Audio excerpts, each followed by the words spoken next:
Pasca setahun memimpin daerah Aceh Tengah, Bupati Sabela Abu Bakar dan Firdaus mengajak awak media kopi pagi. Kegiatan ini dilakukan di rumah dinas pendopo Bupati Aceh Tengah, Sabela Abu Bakar, dengan suasana santai sambil sarapan bersama dan ngopi pagi dengan sejumlah insan pers yang bekerja di Aceh Tengah.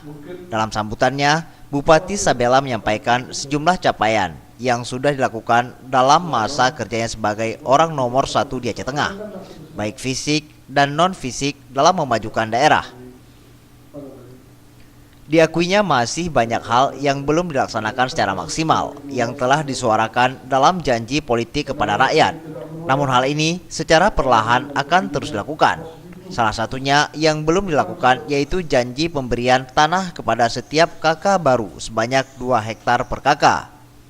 Selain itu, ia bersama Wakil Bupati meminta masukan dan kritikan dari insan pers terhadap apa yang telah mereka kerjakan, sehingga dapat membantunya dalam membangun Aceh Tengah ke arah yang lebih baik.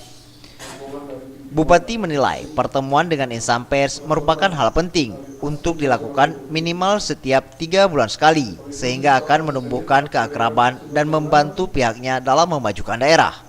Dalam pertemuan tersebut hadir sejumlah pejabat SKPK di lingkungan pemerintah Aceh Tengah. Dari Aceh Tengah, Tim Liputan Aceh TV.